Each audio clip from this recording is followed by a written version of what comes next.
I'm a huge fan of the zombie genre. I've loved it since I was a kid. I used to watch George Romero movies and Resident Evil movies way before I was probably supposed to. I had like a dozen zombie DVDs that I kept watching all over and over again. It's one of those genres people keep coming back to, even when they claim to be tired of it, because at its core, zombie fiction isn't about the monsters. It's about us. It's about what we become when everything falls apart. How we respond to fear, scarcity, and the collapse of social norms. The undead are a tool, just a backdrop, to tell stories about fear, morality, identity, survival, and ultimately, what it means to be human. That's why zombie stories keep working, even decades after a Night of the Living Dead.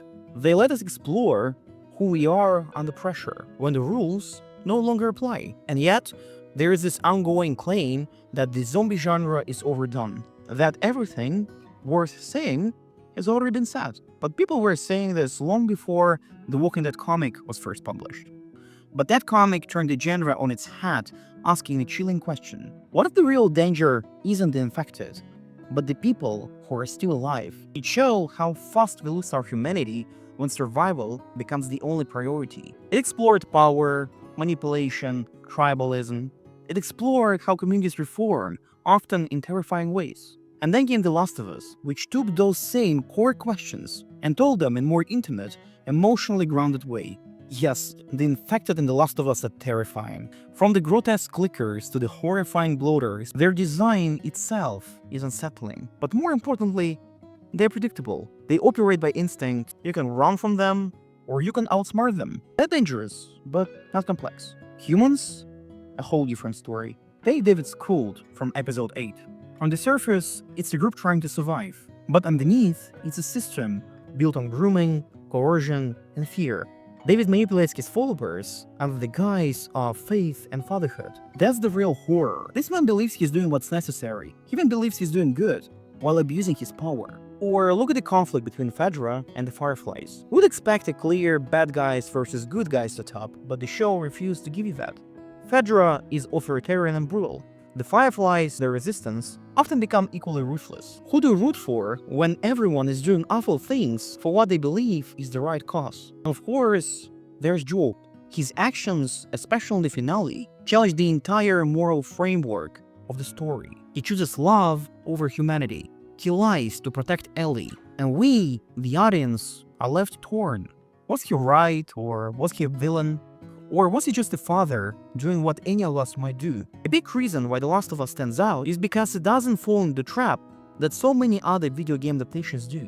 Most adaptations focus too much on plot and action. They feel the need to show every epic moment from the game, often at the expense of character and emotion. Assume that what works in interactive format will automatically translate into passive viewing. But games are immersive because we play them. We live inside the character's shoes. In a show or a movie, this immersion has to be earned differently, through writing, acting, and atmosphere. That's where The Last of Us gets it right.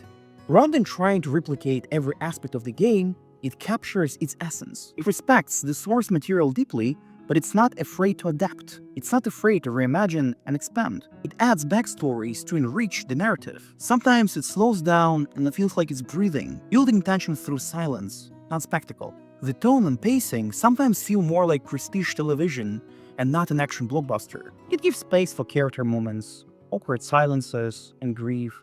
That's what sets it apart. The apocalypse in The Last of Us isn't the story, it's the backdrop. Real stories about love, trust, protection, and found family. It's about the emotional connections that make us want to endure. And the center is Joel and Ellie, a bond that evolves from mutual necessity to something dangerously close to love. Joel starts as a broken man, numb from trauma. Ellie is the opposite. She's talkative, curious, rebellious. Over time, they reshape each other. Joel becomes protective again. Ellie learns the weight of violence and sacrifice. And we see this theme in other relationships too. Joel and Tess, for example, are two people surviving, not living. Their connection is unspoken, but it matters. Joel himself is a study on grief and guardedness.